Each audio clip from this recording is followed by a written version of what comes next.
Hi, I'm Grant from Blackmagic Design, and I wanted to give you an update on what we have for IBC this year. Now, we've got a lot of new products, we've got some new cameras, so there's quite a lot to talk about, so let's get started. Now, first I wanted to talk about routers. We have a new Video Hub router today. It's called Blackmagic Video Hub 80x80 12G. Now, it's mounted in the rack right here, so you can see it with the other three models. It's 4 rack units high. I really quite love this design. It's so simple, but it sort of exudes strength, and it feels right for a high-performance router like this.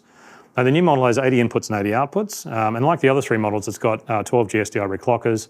All the connections are 12G SDI, so it does all the SDI rates, and it also means you can use any combination of SDHD and Ultra HD on the same router all at the same time, and the SDI connections automatically switch standards. Now, it has a full master control built into the front panel, so it's so nice to use.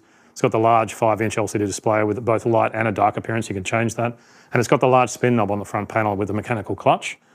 So the knob stops spinning when you get to the end of the label list, but it also works in the menus when you get to the end of menus as well. So let me show you. If you follow me over, I'll go over and have a look. So here it is here. And again, like the other models, it's really easy to change sources. We can just move and change sources. So simple, you can hear the clutch there. Plus we can also change from the label display, which we have here, to the video display. So if I go into the menu here and scroll down, and come out of the menu, now it's in the video display, so it'll monitor what's going through the router. Now the labels are displayed along the bottom when it's in the video mode like this, so you still have the labels. We've also added LEDs to the next to the input connectors. I've got a slide for that. I'll just head back to the side.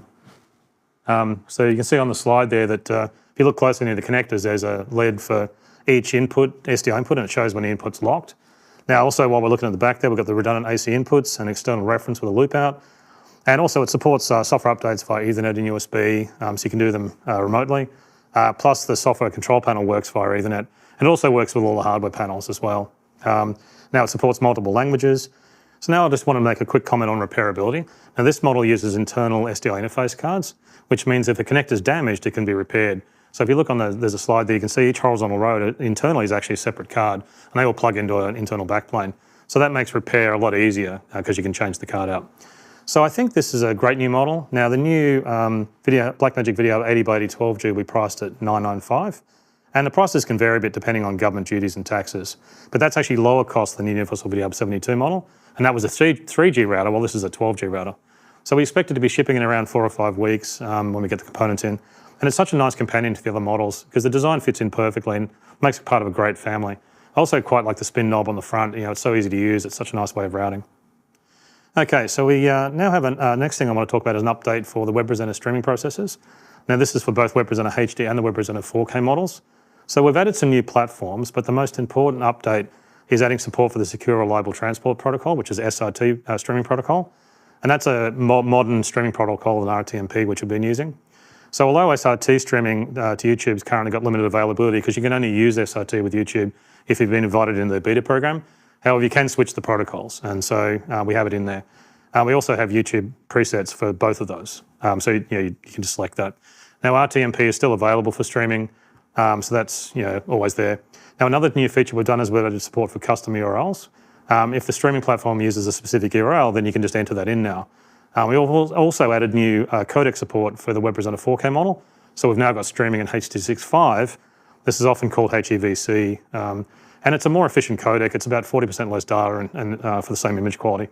So let me show you this. I'll go to the utility just here, so if you can have a look down. You can see in the WebPresenter utility. There it is there, and we'll go into the WebPresenter. And you can see the platform menu here. So there's now 2 YouTube settings. You can see them both there. So if you're on the YouTube beta program, you can use this. And SRT uses a passphrase for security, so you can see that there's a passphrase in there now. Now I mentioned you can stream to platforms that use a URL, and Microsoft Teams and Instagram use that, so you can see that there. So now you can use a custom URL. You can see the entry field there for that. There's also some custom URL sections where if you just want to stream to any platform and use a custom URL, then you can do that. So if I go down the bottom there, you can see those. And we actually have 2 presets for that, so you can see there's both H.264, whoops, wrong menu, and H.265, and you can just enter a URL. So lots of sites needs URLs for streaming. But these new features can be customized in the XML file. So if you're technically minded, you can actually go into the XML file and just customize it. So you can go in and change like the protocol between SRT and RTMP. You can also change the streaming data rates directly. You can change the codecs. You can change to H.264 and H.265 on the WebPresenter 4K model. And lastly, as part of the software update, we also fixed a bug that prevented streaming to devices on different local subnet networks. So that's a nice little bug fix. There's a few little bug fixes like that. So the good news is this update will be free of charge. So the software is called Blackmagic Web Presenter 3.3, and it'll be available to download today. Now the good news is we also have an update for the ATEM streaming bridge, which I'll bring on. I've got one here. So this adds SRT support to it. So you can stream from the Blackmagic Web Presenter to the ATEM streaming bridge. Now SRT means lower latency. It's a more reliable protocol for streaming. And if you're using multiple cameras with multiple streaming bridge, it'll keep the cameras closer in sync. And now the other thing we've done is we've added support for a ULAW codec, an audio codec. Now let me explain how this works. This is for the return audio feed. So the video outputs here, when you stream from a web presenter to the ATEM stream bridge, the video comes out of these connectors here. But if you put a video feed into the SDI input, this is the reference input. It's actually a reference input, but if you put video into this, it'll actually take the audio from that input and feed it back to the web presenter. This could be program audio or talkback audio, and then the audio comes out of the monitoring output on the web presenter. So by using this ULAW codec for that, now we actually have a lot lower data rate back to the web presenter. And the return audio feed is how remote cameras can actually hear talkback from the studio, because this would obviously be in the studio. And we can also send back camera control from the connector back to the web presenter as well when it comes out. So you can control the cameras from the web presenter SDI monitoring output. You can control all the cameras because the camera number is actually set locally on the cameras themselves. Plus there's tally going back through there. So it's a very powerful solution, and it creates a global live production system. Also, we actually fixed a bug in this update we actually recently introduced. Now this caused the monitoring output of the web presenter to be the return audio from here only, not its input audio, which is kind of annoying because it causes problems if people are using the web presenter for normal streaming. So now we've added a new menu to change the monitoring between the SDI input and the remote talkback audio on the web presenter, and that's in the web presenter menu. We also fixed another small bug that could interrupt the audio feedback if the SDI input was plugged in a bunch of times. So it's a good update. There's the small bug fixes that always make their way into these new updates. Now the software will be available free of charge, and it'll be available to download today. Okay, now I want to talk about ATEM control panels. So we recently introduced some larger 2mm panels, and they were received really well, but not everyone has really the space for a 2mm panel, because a 2mm panel is deeper. So we thought we'd add some new 1mm models with more buttons. And that allows more input buttons, but they're still small panels, so it's a really good combination. So if you can follow me down, and I'll show you down here, we've got some panels, the new models set up. So they're based on the larger panel designs, but the new models are called ATEM 1mm Advanced Panel 20 and ATEM 1mm Advanced Panel 30. But they've also got some nice features over the 10 input button. Because they're wider, we can fit a bit more. So they now both control 4MEs, which you can see over here. So he's talking to the 4MEs. So, and they've also got 4 upstream keyers over here. And they've also got 4 downstream keys, so that's pretty nice. So you can use these panels with really big 4ME switches, so they're really, really nice. So you can see that we can control the buttons, and it's got the nice T-bar, which is really nice. They also support, and they've got the 30 input one down here. And they're tied together, so you can see them both move together. Now they've got multiple language support. You can do updates via USB and Ethernet. And also about repairability, these are the same, they use the same internal PCB modules as the larger panels. So you can actually repair them with the same parts, and you can move the modules around and even swap them if you had a failure. You could move it in an emergency to a different part of the panel. So they're very repairable. Now I think these are great new models. Now the new ATEM 1ME Advanced Panel 20 will be priced at $3,795, and the new ATEM 1ME Advanced Panel 30 down there will be priced at $5,495. We expect them to be shipping in a few weeks' time, and they're a great addition to the ATEM panels. I really particularly love the 1ME panel, the 20-button one. It's small, but it's extremely powerful, so it's almost like the perfect size. Now, next I wanted to talk about the Blackmagic Studio camera. Now, the original Blackmagic Studio Camera 4K Plus model was actually based on the Pocket camera. We were trying to create an affordable studio camera, so to make it low cost, we actually took the Pocket camera design and put it into a studio camera design, or the Pocket camera electronics and put it in the studio camera design. And this made a really nice low-cost HDMI model. However, we've been reworking on this design. We've been basically redesigning it because we wanted to add SDI connections, and this would let us work with SDI switches. So we've done that, and we think it's very important because when you buy a camera for HDMI switcher, you really want to be able to use it with a more advanced SDI switcher later. So you can keep using your cameras even as you grow, and I think that's quite important. Okay, so the new model is called Blackmagic Studio Camera 4K Plus G2. It's very similar, but it's got SDI connections added. So let me show you. Let me just remove this. I'll bring it out. Now it's got all the features of the older model. I'll just grab it. Here it is. So it's got, like I was saying, it's got all the features of the older model, but it's got 12G SDI out and it's got 12G SDI in for the program return. Now the program return does the tally, the camera control and the talkback. Now you can also use 3.5mm headsets for talkback now because it's got the SDI in, and it also records Blackmagic RAW on USB discs. It works with the focus and zoom demands, so it makes photographic lenses look like, and feel like broadcast lenses. It's really nice. It even supports the REST control protocol if you use a USB to Ethernet adapter, because it doesn't have Ethernet like the Pro models have, but you can still use the camera control. So let me show you how it works. So I'll plug in the 12G SDI. So I've got some 12G SDI connections out here. So I'll swing it around without bumping into my computer.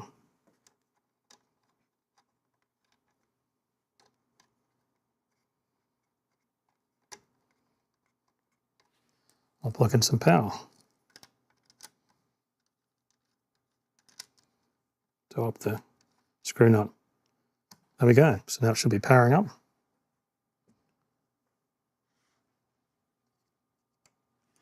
There we go, turn it on. So there we go. So we've got a picture, it's zoomed in. So it's really nice. Now we have the focus and zoom demands, so I can use photo lenses as broadcast lenses like I was saying, so I can zoom in. So I've got this beautiful control. I can focus, and I can even turn up the focus peaking a bit more. So I can change that. You can see that there on the side camera. So it's really nice. It's so beautiful. Now with the SDI input, we also have the program return. So if you can get a bit of a shot of that, there's the program return button has now been added to this camera as well. So there you go there. So cool. So that's the switcher output I've got in the rack here. Plus it also works with the tally light. So if I go into the ATEM software control, I'll get rid of this. I'll go to my control, and you can see I can go to, there it is there. And I can also do all the camera adjustments as well. So I've got the ability to do that. Actually, I should switch back to the camera so I can show you as I adjust it. So there it is there. It's really cool. I can also adjust the camera color. And I can reset that. And I can also even adjust things like zoom, all remotely. It's pretty cool. Now the switcher sends all this information to the camera through that SDI program return. So it's really cool. I think this is a really nice upgrade for the model. Now the new Blackmagic Studio Camera 4K Plus G2 will be priced at $1,345. So that's the same price as the old model. So it's available now. It's a much better model. It'll actually replace the older model. And it's a great camera for ATEM Mini, but works with all our SDI switches. So it's really, I think it's very nice. But it's not the only studio camera news we have. The micro studio camera's back. Now we couldn't build the old model. We had parts problems, all kinds of parts problems. So what we've done is we've redesigned it. We've also upgraded it. It was a good opportunity to upgrade it. There was a bunch of things we wanted to add. So let me show you the new model first, and then we can talk about it further. I'll just move that aside, and over here. Here it is.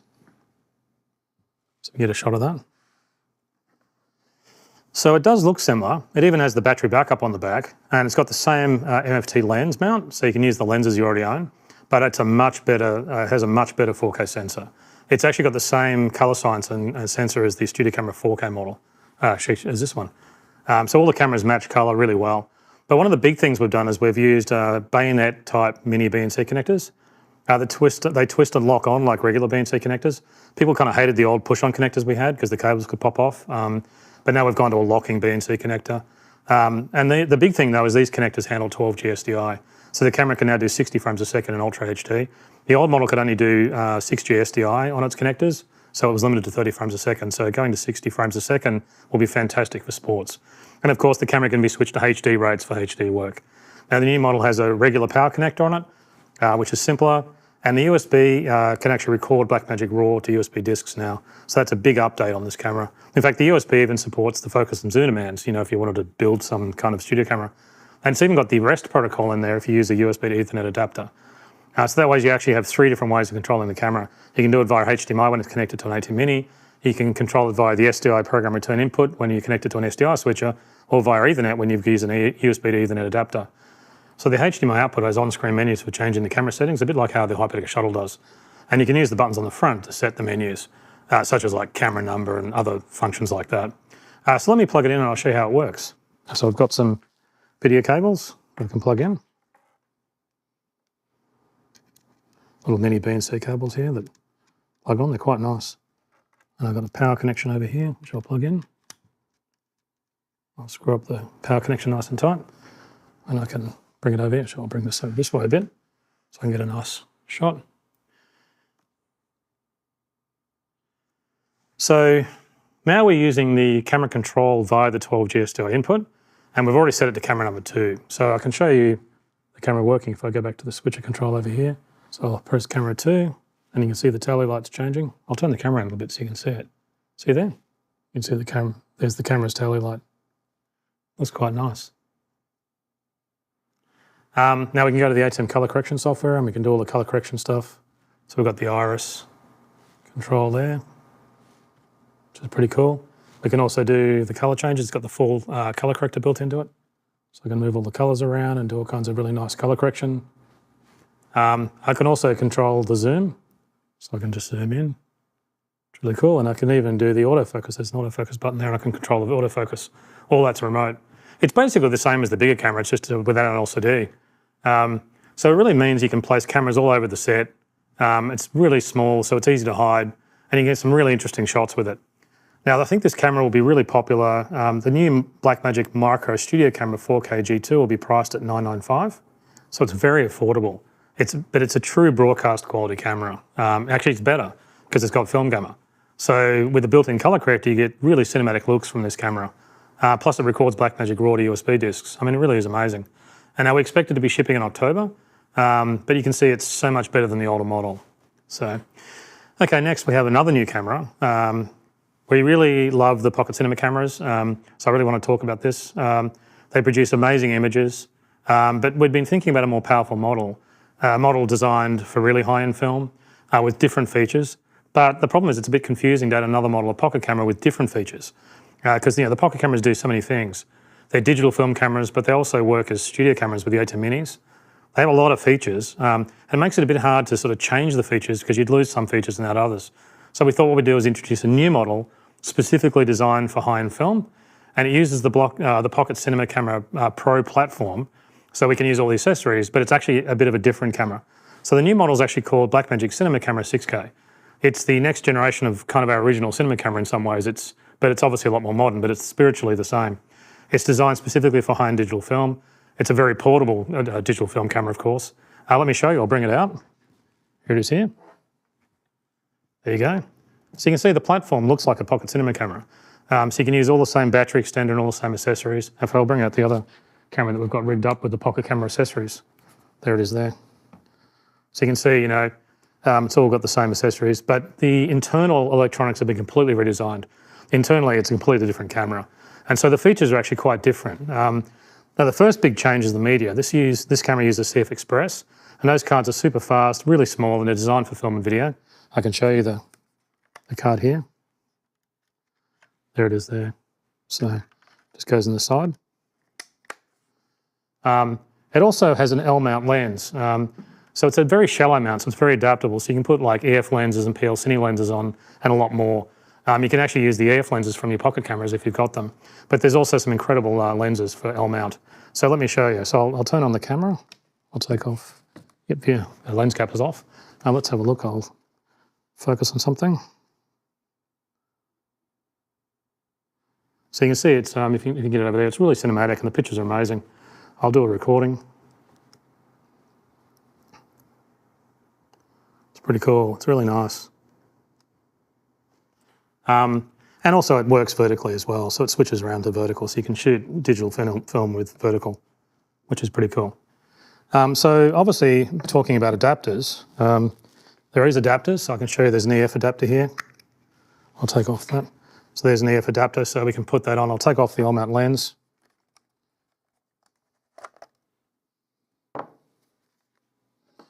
And put the EF adapter on. Now the camera's an EF camera, so I can bring out an EF lens. Here's a small one we've got. A little wide angle one.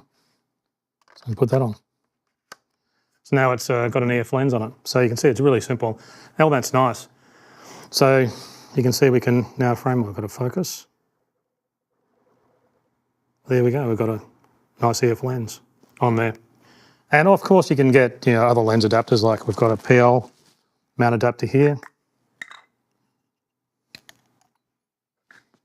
So there's a nice big PL adapter. I'll put it on.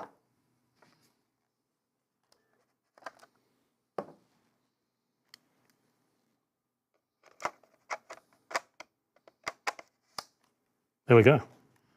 And yeah, now I can put on big lenses like this, which I won't put on because we're hand holding it. And so, but you can really rig it in some most amazing ways with PL.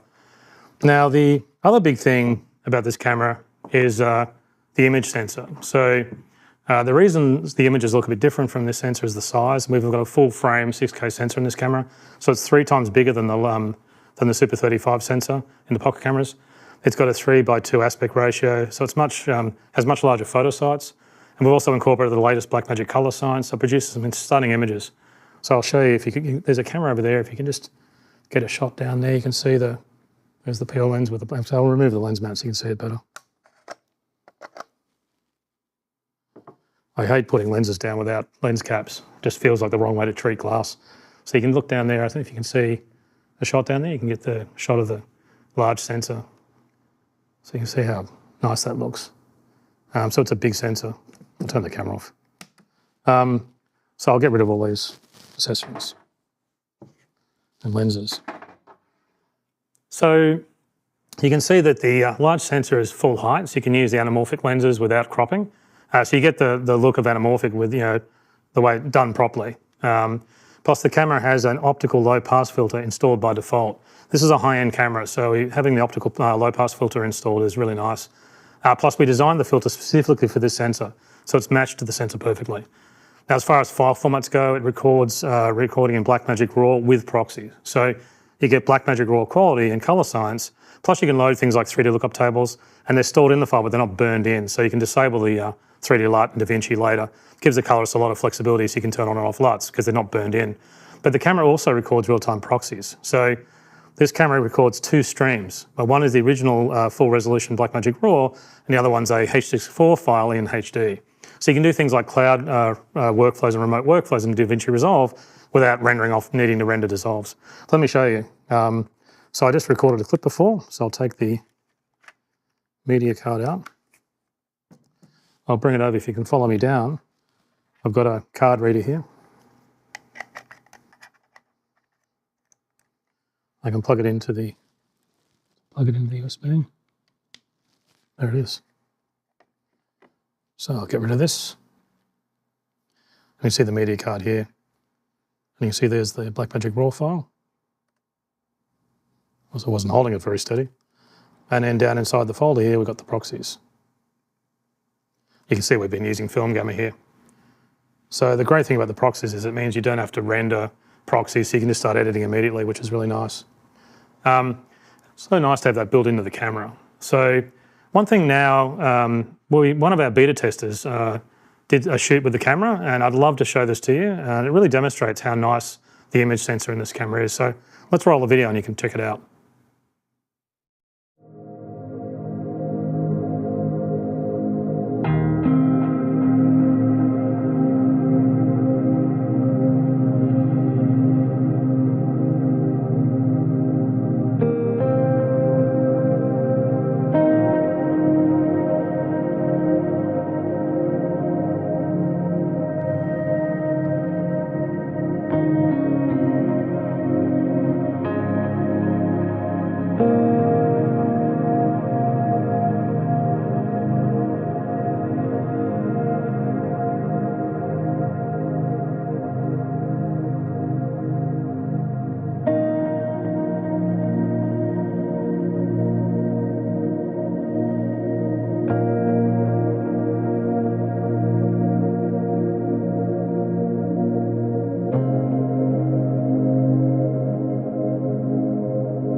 It's so nice. I mean, you can never do it justice having a camera here in the studio, but going out on a shoot looks incredible.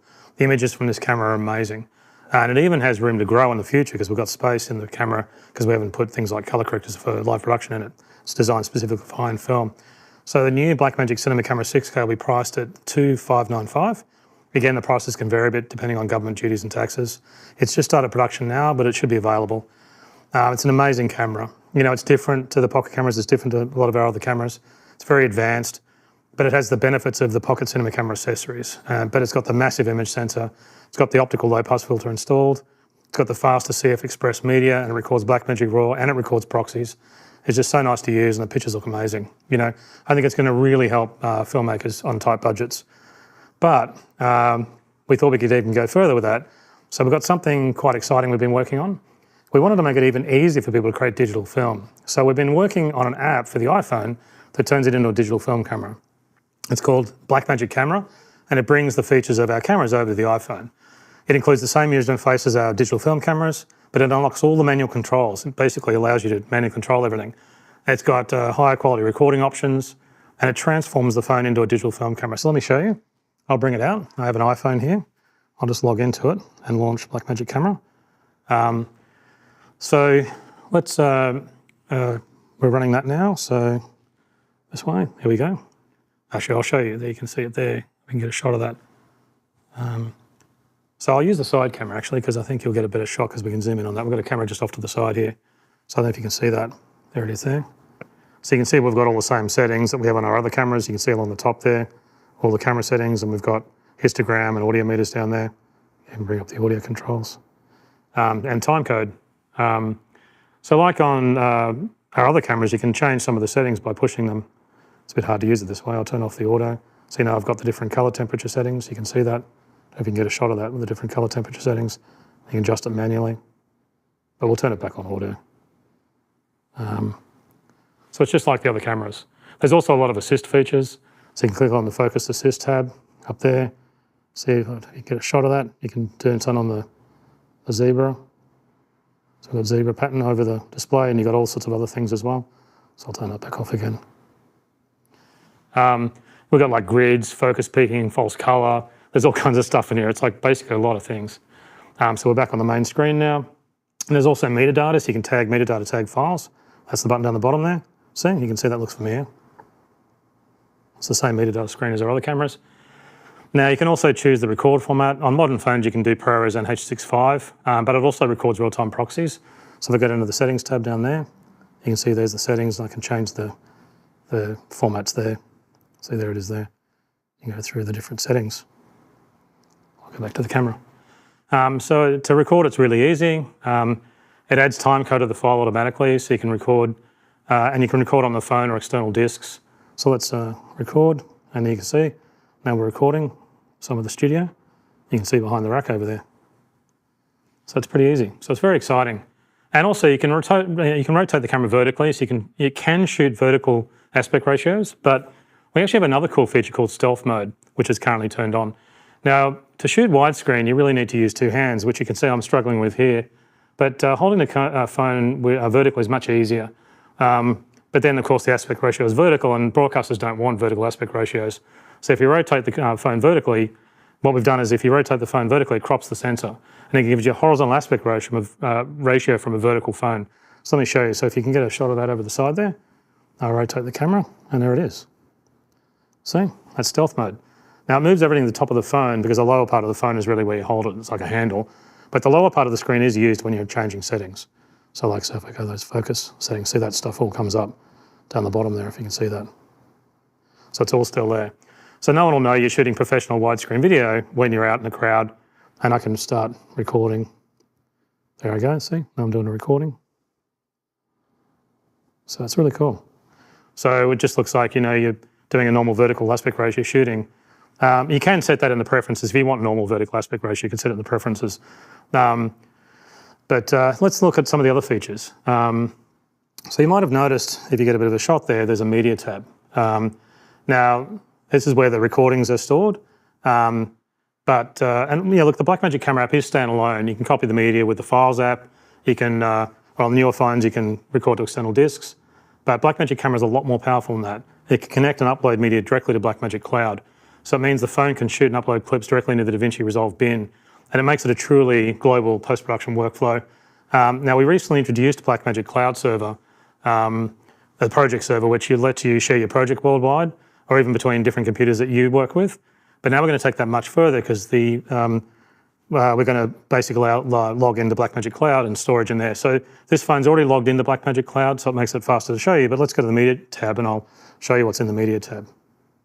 So there you go, you can see the clips I just recorded. But it's better to shoot directly into DaVinci Resolve's project. So let me show you how this works. But before I shoot, let's go over to DaVinci Resolve, because we need to create a new project. So I'll pop over to DaVinci. I'll just leave that there for a sec. Let's come over. So I'll open up DaVinci. Now, we have a new project window, a new project window. I'll just call it demo. Now, this new window is for creating new cloud projects. We need to enable remote cameras, and we also, so that the DaVinci, we can load the media directly into DaVinci. So let's do that. Allow remote cameras. Also, we'll select multi-user, so multiple people can use the project at the same time. And then we'll press new project. There we are. So this new project's now been created in a library that has shared users. So other people can get to the media. So let's go back to the phone now, and we'll have a look, and we should see it come up.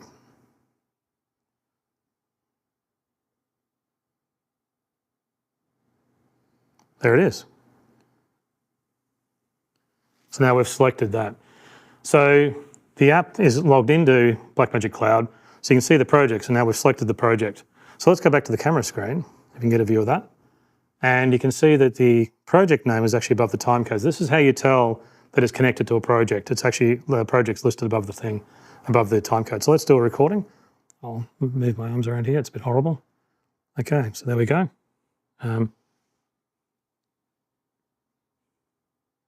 It's pretty cool. Stop that. And now we can go and look at the media in DaVinci Resolve. Actually, no, let's look at the media tab first. Sorry, I forgot to show you this. It's uploading, so you can see it uploading that clip to Blackmagic Cloud. So it's currently uploading the proxy file, which is much faster to upload. So you can see there's a progress bar. There's a little cloud icon in there to show you that it's uploaded. It's uploaded there now. So we'll head across to the DaVinci bin and check it out. So over here on DaVinci, so when recording the first file, it'll automatically create a remote camera folder for you, which it's just done. So you can see the remote camera folder's appeared. And now if we go inside that folder, you can see there's the clip in there. Okay, now we've got the clip there. Now the clip will look offline momentarily while it's downloading, but now the clip's there, let's do an edit with it. So I'll bring it up into the viewer, and I'll just append it to the timeline, and there we are. Now I can, there we go. Now you can see that you can set the camera to upload proxies only, which is what's happened here. Or you can upload proxies in original media, but it'll always upload the proxies first. Plus, I can also set DaVinci Resolve to download proxies only as well, which works great if you're operating remotely. Or if you're using an iPad, you just want the proxies in that. Plus, you don't have to download your media to the computer, because you can download it to network storage, and then you can all just share that on the local network. Any DaVinci system that opens this project will see these clips appear automatically. Plus, if any DaVinci Resolve user adds media to the project, it will automatically sync. So, for example, if someone adds a clip to one of the projects in some location, the clip will come across, everybody gets it. And the clips just appear for everybody. It's all fully automatic. There's really nothing complex you need to do. So let's do another recording, and we'll see another clip come in. So we'll do it here.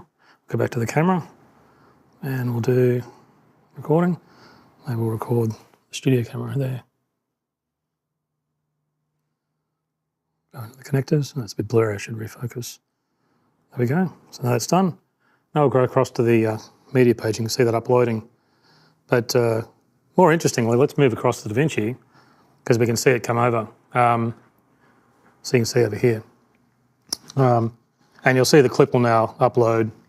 It's already uploaded, and it should appear in the DaVinci bin.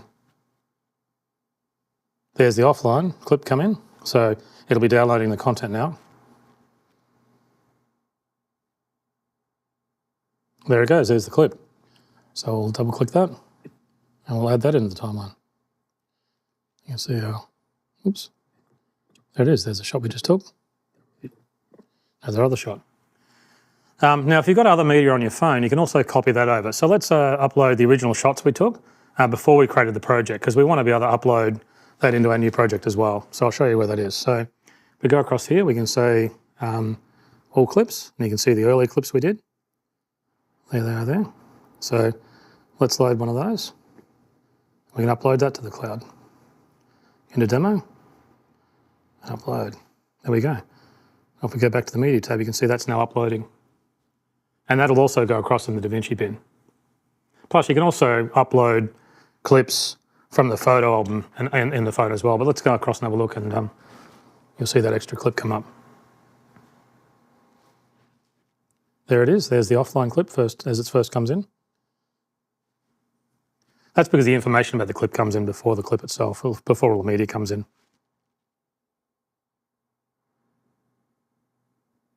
There it goes. There's the clip we first took. Now we're recording. There you go. Now, you can even record from multiple phones at the same time. So I have someone with a phone out the front. So let's record together. So when I start recording, let's record on both phones, the phone out the front here and the phone. I'll go back to my camera and I'll go back to the camera screen. And now I'm just to double check, I'll make sure I'm still in the bin. I've got to still make sure I've reselected the project I want to record into. That would have been bad.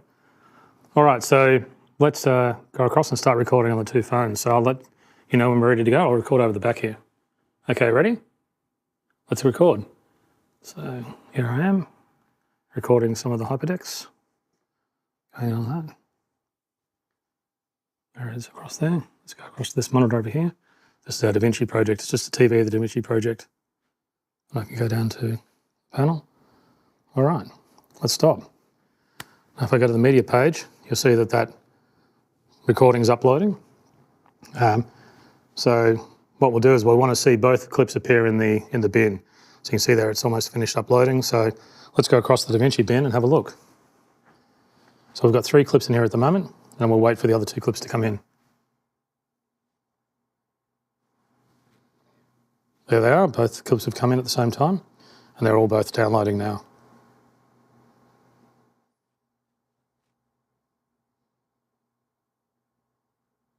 There's the first clip, it's appeared.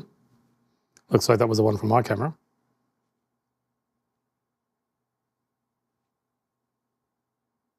There's the second clip. All right, let's have a look at the first clip. Let's record. There it is, playing. All right, now let's have a look at the second clip that Richard took. Yeah, it's like a wide shot. Looks cool. Okay, let's append that shot to the timeline. There we are there. So I'll scroll along. You can see that it's the shot we took. It's pretty cool. Now, we can even use the sync bin to edit between the 2 different cameras. So what we'll do is I'll turn video only on because we don't want audio from 2 different cameras. Then I can go into the sync bin, which is over here. Now it'll show us the 2 clips as they appear in the, against the timeline. So if I play them, there we go. So now we can see both side by side. There it is across there. Let's go across to this monitor over here. That's automatically matching them. So let's do an edit. I want to edit some of this in, so let's find a good spot. The bit where it moves across there. Let's go, we'll pick this, then we'll do a source override edit, and then we'll go back to the timeline. So that's it there. There we go. Now we've done an edit. There it is across there. Let's go across to this monitor over here. This is our DaVinci project. It's just a TV of the DaVinci project. There you go, because the source override will automatically get that clip added to the layer above, it matching the timecode of the timeline. So it'll automatically sync all these camera shots up as you put them into the timeline using the source override edit, which is this one here. So you can do multicam on these shots. So imagine if you've got multiple cameras at like a protest march, you can use the sync bin or multicam to get the best view that's, of all the different cameras that are coming in real time. And it's even faster if you're using a speed editor. On the speed editor panel, you just hold down key number 2, which is the second camera, and scroll the dial along. It will just add it into layer 2 on the timeline automatically as you scroll the dial, and it's all in sync. It's really the fastest way to do multicam. The speed editor is fantastic. So I think this is really exciting. It's pretty cool to be able to do multicam like this just from multiple cameras. Now you might have also noticed when we go back to the phone that there was also a chat tab. So if we look here, there's the chat tab. Now this phone's connected directly into the DaVinci Resolve tab, So you could have like in the DaVinci Resolve chat, so you could have an editor and producer working in different parts of buildings and even in different locations, and have multiple cameras on, in the field recording, and you can all chat. So let me show you. So what I'll do is I'll go over and type a message in DaVinci. There's the DaVinci chat down there.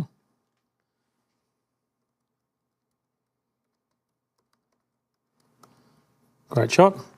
And then you'll see that come up over on the phone. So you can see it there. And you can also do a reply. So I'll do a reply.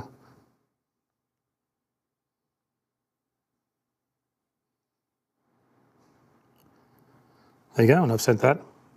And it'll appear back on DaVinci. Let's check it out. So there it is there. Now it'll appear on all the DaVinci systems, even the iPads. Now both messages are on the same side because it's actually, I'm sending messages to myself. But if someone else types a message, which we have Richard in front, who can type a message as well, you'll see it's on the other side. So if you could type a message, Richard. There you go. So I think this is very exciting. I think this whole workflow is going to revolutionise post-production. You can use as many cameras as you like. Broadcasters can edit stories in real time, and they can upload them as the situation changes. I think it'll be pretty cool. Now, the Blackmagic camera iPhone app should be available today. And the best news is it's totally free of charge. So anyone can get digital film using their phone. Now, the Blackmagic cloud storage will also be online today. It's currently in beta as we want to make sure everything's working really well. I expect we'll get some good feedback once people start using it. Now, the DaVinci Resolve project libraries are $5 a month as they are now, and the Blackmagic cloud storage costs are based on the amount of storage you need. We've also chosen a bit of a different approach to the pricing. A lot of cloud sort of products have a per user charge, but they normally sort of trick you into spending, they specify the minimum number of users. So what sounds like, for example, what sounds like $25 a month per user, it's really $125 if the minimum users is 5, which we think is a bit misleading. So what we thought, to keep it simple, we'll just have a single price, host price for the storage. Then you can have as many people as you need. That makes it simple, and you can just share your project with as many people as you need, and there's no extra charges for that. Now, in reality, there's actually a cap on the number of users. It varies as you get more storage, because you've got to do that, otherwise everything goes crazy.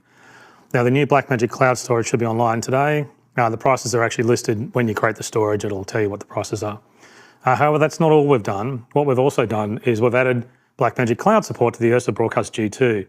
And it includes a new media browser that's in the camera. So let me show you. We'll go across to the Ursa Broadcast here. Here it is over here. So now, to save time, it's already logged in. But you can log in manually as well, or you can use the phone to authenticate, because we've got a phone connected for mobile data. Also, this camera's rigged with all the ENG kit. It's got that ENG kit installed, and the phone is mounted on the side here. And then it's plugged into the USB. So anyway, let's check out the new media page. I'll move out of the way so we can get the camera in here. So there it is there. So we can go to the new media page. There it is there. So this is a really nice addition to the camera because you can scroll and browse media in here. Anyway, let's select the project. So we'll go back in. We need to go to the side tab there. I'll get my head out of the way. We can select the project there. There it is. Now it'll automatically shoot and create proxies. And just like the Blackmagic camera iPhone app, it'll upload the proxies first. So we'll go to the menu here. And you can see that the project name is actually above the timecode. So you can tell which project you're logged into. Okay, now I'm doing a recording. There it is there. So it's pretty nice.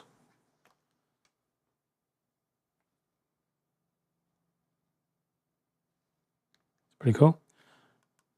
Okay, now I can stop. Anyway, let's go back to the media page. Then we can see it uploading. If I get my head out of the way, so you can see, let's close the tab, you can see it uploading there.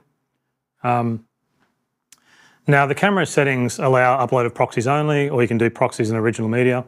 But let's look back at DaVinci Resolve and we'll see the clip coming in. So I'll just close the chat window and it'll upload into the same bin.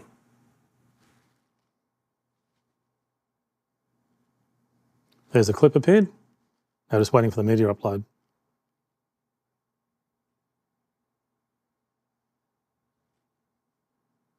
There it goes, the clip's arrived. So now we can double click that, add it into the timeline. And there's our edit playing back. And there's our shot from our Ursa broadcast with an amazing lens. So cool. So it's just camera, footage from different cameras coming in. There it is there. So nice. So you can get all this media on the Blackmagic Cloud website as well. It's all there to download because obviously that's the link to all this stuff. It's also the only place you can delete synced media because you don't want camera operators accidentally deleting media. And make sure you don't lose shots that you've got in an edit. Now there's a new storage app on the Blackmagic Cloud. So let me show you. I'll go to Blackmagic Cloud and I'll show you. So if we go back to the computer here and go to the web browser, there's the Blackmagic Cloud site. You can see we've got a few new items added in there. And we can navigate down and click on the storage and go down to here's our project here. So there's a demo project. And we can go into the camera uploads folder and then proxies, because we've only been loading proxies, we haven't got any original media. So there they are there, and you can even click on one and you can download it.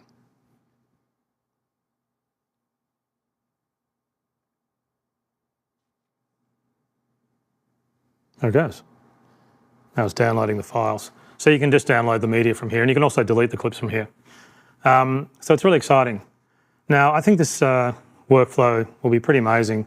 You know, imagine shooting on both phones and professional cameras all at the same time with the media all uploading to a broadcaster in real time.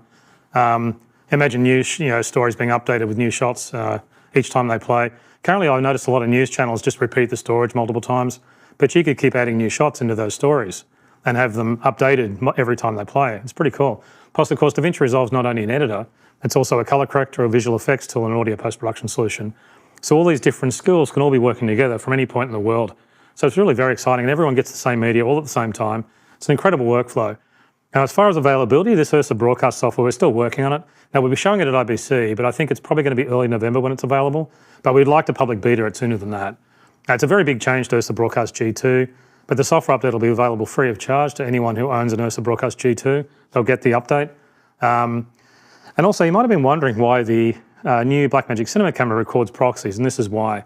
It means we can actually get this software over to the cinema camera later.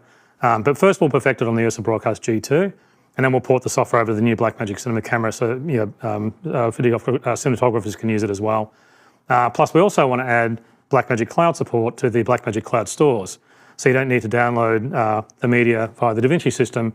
The Blackmagic Cloud store can do it. So that's why we call them cloud stores. The idea is to link them into this whole thing. Then everybody can just relink to the media on the local network, and it only needs to be downloaded once and automatically, because the media will download to the cloud store automatically, and it'll save a lot of time. So we've been really working very hard on this. I think it's a really exciting workflow, and I can't really wait to see how it's used. I think there'll be lots of small improvements we can make as we get feedback and talk to people at shows. So that's about it for this update. I hope you can travel to IBC and see all these new products working. It's been very exciting working on all these new technologies. It's a privilege to be able to do it. And I also want to thank everyone at Blackmagic Design. We've worked incredibly hard on these new products and software updates. It's just been really hard work getting all this stuff to work together, much harder than we thought, but it's very exciting. And the fun part's when you see all this working for the first time. Anyway, thanks for watching, and please travel safely if you're heading to IBC. Take care and bye for now.